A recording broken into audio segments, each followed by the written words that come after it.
Hi, I'm Tim. Welcome to Watchbox, and thanks for logging on. If you love this watch, email me, tmosso at thewatchbox.com. It's in the description below for purchase and pricing details concerning this or any watch you see here on Watchbox Reviews.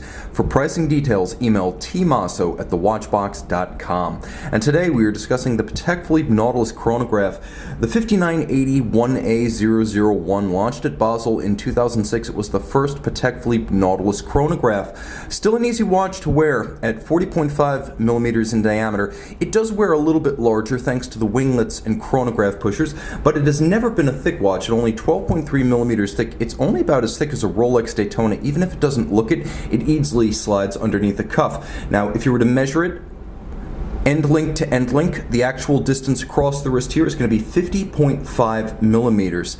So on my 16 centimeter circumference wrist, let's take a look.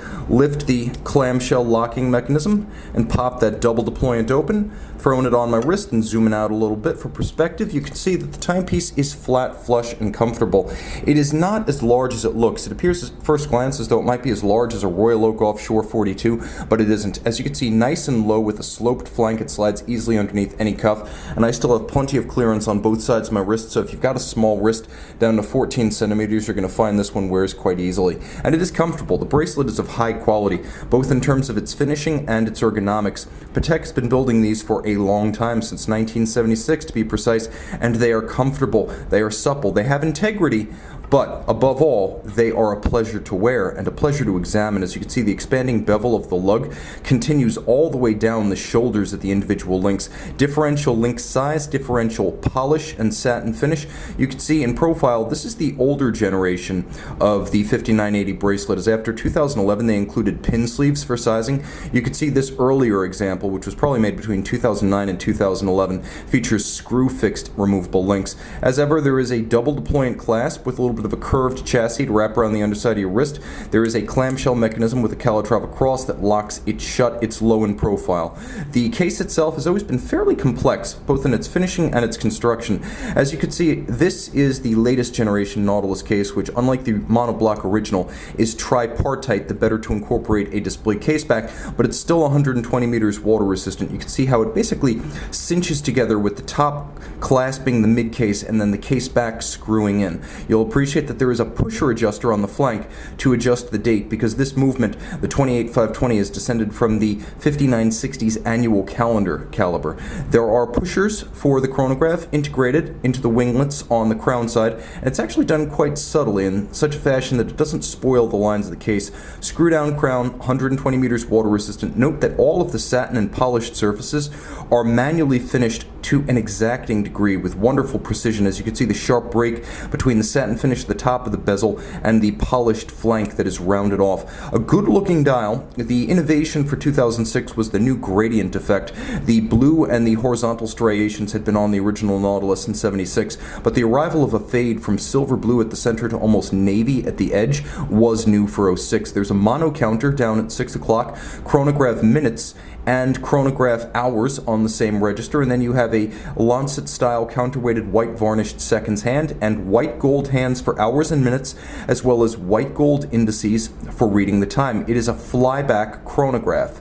And you can see how I reset and restart with a single push of the trigger down at approximately, we'll call it 4:30. So this is a flyback. You don't need to stop it to reset it and restart it, although of course you can do so. Now, one of the interesting features of this watch, because it does have no constant seconds hand, but because of the vertical clutch, you can leave the chronograph running. So you can have hours, minutes, and seconds at center just by leaving the chronograph on and ignoring the sub-register. But you can also zero it, even though it does not have hacking seconds, simply using the flyback while employing the chronograph seconds as your running seconds will effectively hack and zero the watch. There's a quick set for the date, again, by means of a pusher adjuster. It does not feature a true hacking seconds mechanism. Now, the case back, we shall pop this clasp open and enjoy the vista. It is a good looking movement and a modern automatic chronograph caliber. This was launched back in 2006 as Patek's first ever in-house automatic chronograph. Column wheel vertical clutch, 28,800 vibrations per hour. It features a Gyromax free-sprung architecture. The better to take 5-position adjustment like a chronometer and then hold it in the face of bumps and concussion on the wrist.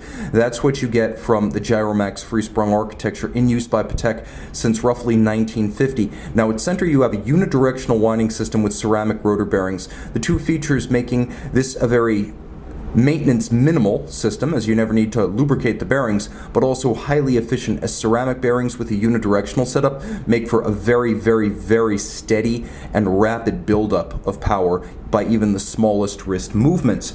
It has a 55-hour power reserve when fully wound, so it has a nice long endurance on the wrist, and of course it features a remarkable range of finishing, everything from mirrored anglage, which is on the edge of the bridges, yes, but also inside all the jewel and screw countersinks, to Cote de Genève. You can see circular across the rotor as well as the bridges. There's engine-turned perlage on the base plate.